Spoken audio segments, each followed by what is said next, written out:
지난 2019년 10월 5일 울산 119로 한 통의 긴급한 전화가 걸려왔습니다. 여기 남편이 많이 다쳤어요. 얼른 좀 와주세요. 신고를 한 사람은 당시 72세 여성 정여인이었는데요. 신고를 받고 울산 북구에 위치한 정여인의 자택으로 출동한 구조대원들. 쓰러져 있는 정여인의 남편 69세 김씨를 심폐소생술을 하며 병원으로 이송했지만 결국 남편 김씨는 사망하셨습니다. 그런데요, 뭔가 조금 이상한 게 있었습니다. 당시 병원 의사가 이 사망한 김씨의 몸을 살펴보는데 분명 아내 정여인은 남편이 갑자기 쓰러졌다. 너무 놀래서 제가 흔들었는데 안 일어나길래 놀래서 신고한 거다 라고 얘기했는데, 그렇다고 하기에는 이 김씨의 몸 상태가 너무 심한 거예요. 이런 의심을 그대로 의사는 경찰에게 전달했고, 경찰이 봤을 때도 이상하거든. 이거는 그냥 쓰러졌다고 생긴 상처는 아닌 것 같은데. 이런 의심으로 시작해서 바로 범인으로 지목된 사람, 119에 최초 신고했던 아내 정여인이었습니다. 당시 김씨의 몸 상태는요, 갈비뼈 양쪽 전부 24개 다 부러져 있었습니다. 정말 몸이 상한 곳이 한 군데도 없었어요. 오른쪽 겨드랑이 아래로 6개의 갈비뼈도 추가로 골절된 상태였고, 온 몸이 삐쩍 말라 있었습니다. 사람이 넘어져서 갈비뼈가 다 부러진다고? 우리가 살아가면서 갈비뼈 하나도 부러지기 힘든데? 이상하잖아요. 경찰은 바로 부검을 시작했습니다. 부검 결과 김씨의 사망 사인은 장갑막 파열로 인한 다발성 출혈. 이거는 넘어져가지고는 생길 수가 없는 건데. 뭔가 심상치 않음을 느낀 경찰. 사건 발생 4일 만에 이 최초 신고자인 아내를 피해자 신분으로 범인 신분으로 전환시킵니다. 적용된 혐의는 상해치사. 경찰은요, 이 사건을 사고가 아닌 폭행으로 인한 사망으로 보고 무려 1년 동안 보강 수사를 했습니다. 1년간의 수사 끝에 검찰로 넘겼고 2021년 초 정여인을 상해치사 혐의로 불구속 기소했습니다. 사실 오랫동안 수사를 하긴 했지만 아내가 때린 건 맞는지, 때렸으면 뭘로 때렸는지, 왜 때렸는지 아무것도 밝혀내지 못했습니다. 하지만 제일 정확한 증거인 이 김씨의 몸이 있잖아요. 이걸 부검했을 때 장갑막 파열로 인한 다발성 출혈로 사망했다는 게 나왔단 말이죠. 이거는 넘어져서는 거의 안 생긴단 말이에요. 강한 충격, 타격이 있었다는 건데, 그럼 그 타격을 줄 만한 게 당시 집에 뭐가 있었냐? 다른 가족들? 없었다. 애완동물?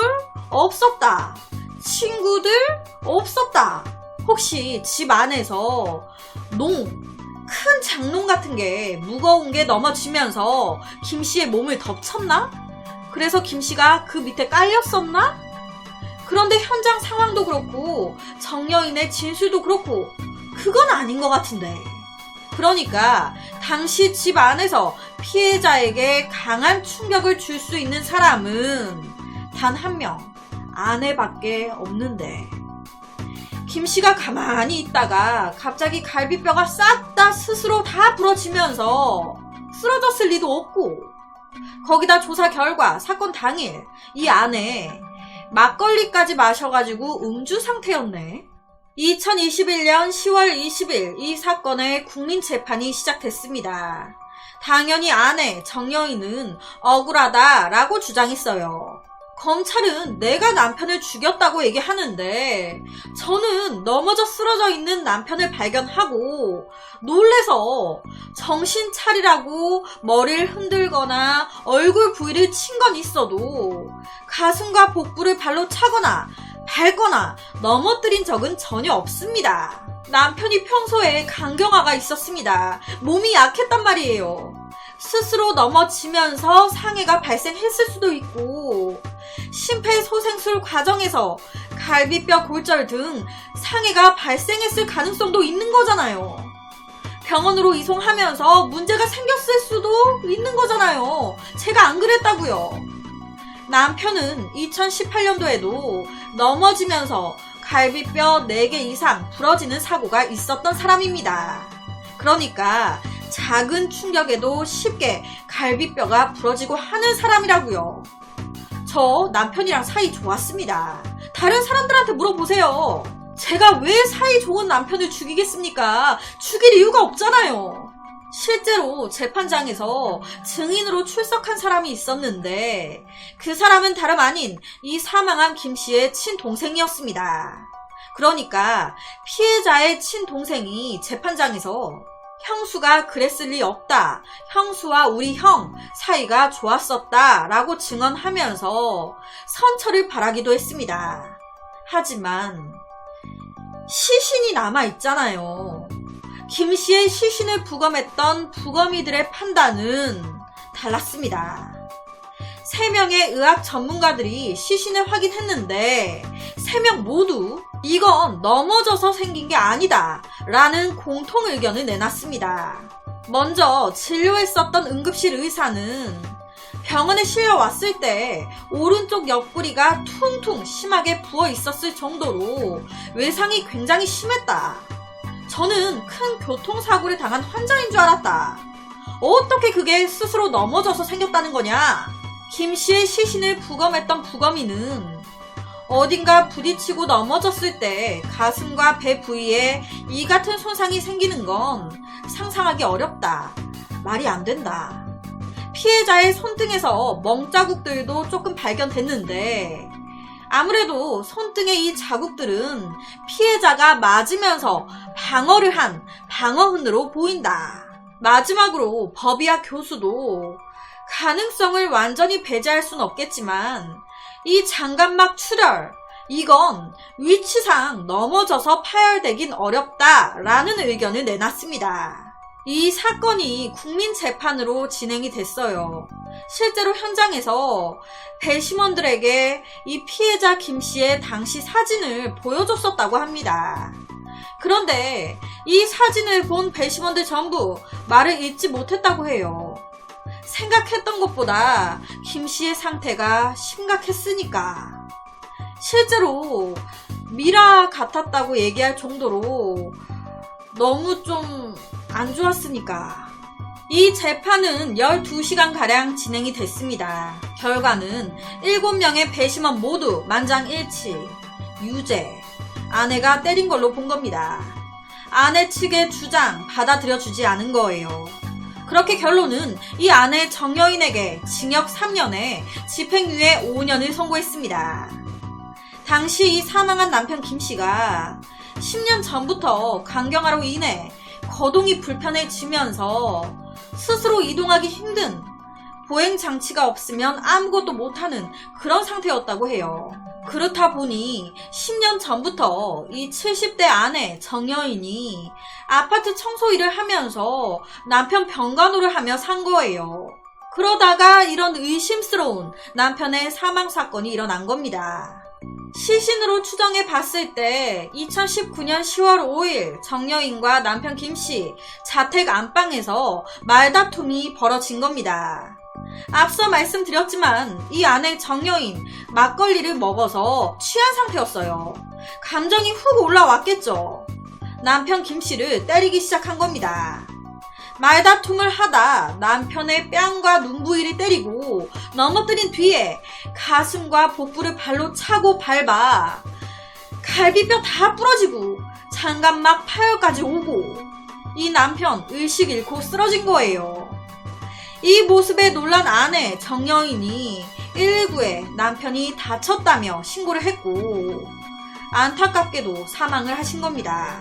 상해치사로 보고 아내에게 징역 3년에 집행유예 5년을 때린 건데 사람이 죽었잖아요. 어쨌든 맞아서 죽었다고 본 거잖아요. 그런데 집행유예. 이런 판결을 낸 데는 앞서 말씀드렸듯이 10년간 이 아내 정여인이 생계를 책임지면서 병간호, 남편의 병시중을 들었다는 거, 우발적으로 사건이 일어났다는 점을 고려한 것 같더라고요. 사건이 벌어졌을 때 제일 직접적이고 정확한 증거는 시신입니다. 피해자의 몸. 그래서 경찰들이 살인이나 사망사건을 수사할 때 제일 먼저 시신 혹은 범행 도구를 찾으려고 노력을 하죠. 이 사건 역시 시신이 있었습니다. 김 씨의 시신을 봤을 때 몸 곳곳에 남은 상처들, 파열된 장기의 위치라든지 상태 등등 모든 걸 고려했을 때 폭행으로 인한 사망일 가능성이 높다라고 본 거예요. 그렇다면 누가 때렸나? 누가 이런 강한 타격을 줬겠나? 현장에는 아내밖에 없었는데 이렇게 간 거고요. 수사 방향이.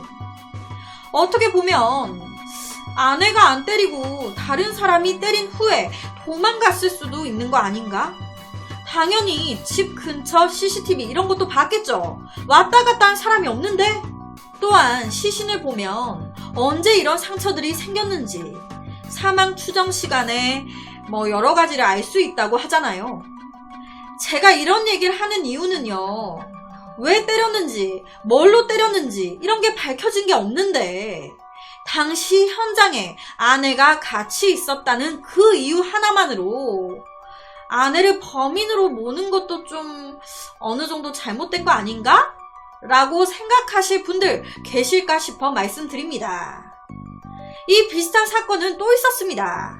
2007년 남편이 교통사고를 당하면서 후유증으로 뇌병변 2급 장애 진단을 받은 거예요.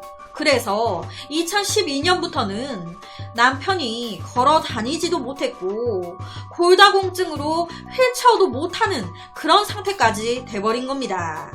그러니까 남편이 누워서 지낼 수밖에 없는, 그러다 보니 아내가 거진 10년 동안 이 남편의 대소변을 받으면서 간병을 해온 거예요.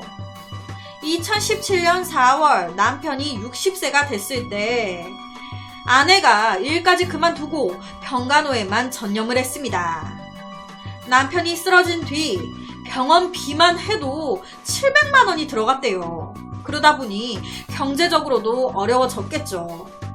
그런 상황에서 남편이 2017년 1월부터 아내에게 한 가지를 요구합니다. 매일 새벽 5시부터 3시간 동안 새벽 기도를 하자고.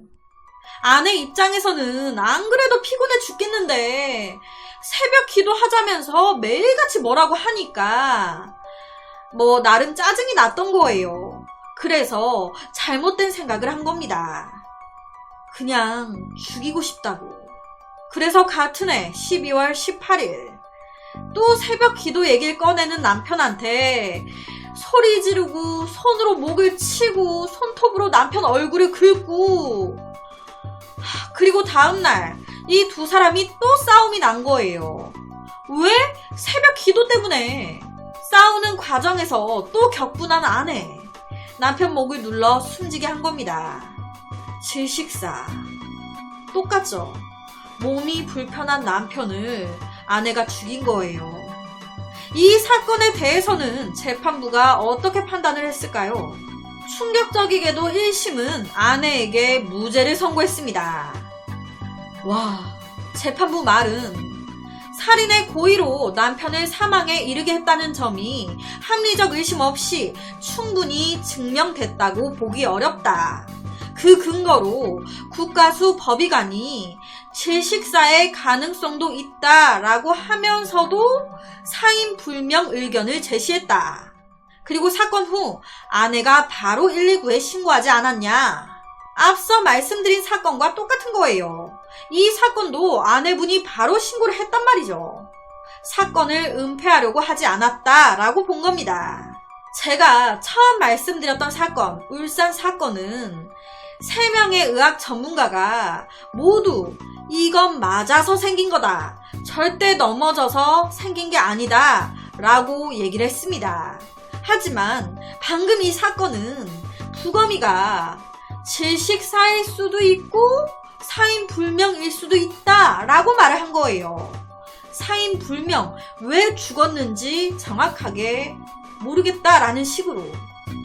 그래서 1심 무죄가 나온 겁니다. 하지만 2심의 판단은 달랐습니다.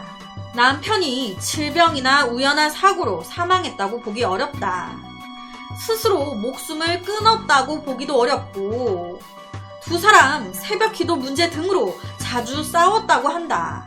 신체적, 경제적, 정신적 이런 어려움을 겪어온 상황들이 살해 동기로 작용됐다고 보기 충분하다. 다만 아내가 남편을 꾸준히 간병해온 점, 우울증 등 정신적 어려움을 겪어야 했던 점, 남편의 가족들, 형과 동생 그리고 자녀들이 선처를 바라고 있는 점, 이 점을 들어 징역 2년 6개월을 선고한다. 이때는 징역 2년 6개월 받았습니다. 실형. 두 사건이 거의 똑같습니다. 하지만 결과는 달라요. 징역 3년에 집행유예 5년, 그리고 징역 2년 6개월. 여러분들은 이런 법원의 판단에 대해서 어떻게 생각이 되시나요? 그래서 오늘은 너무 안타까운 두 사건을 가지고 왔습니다.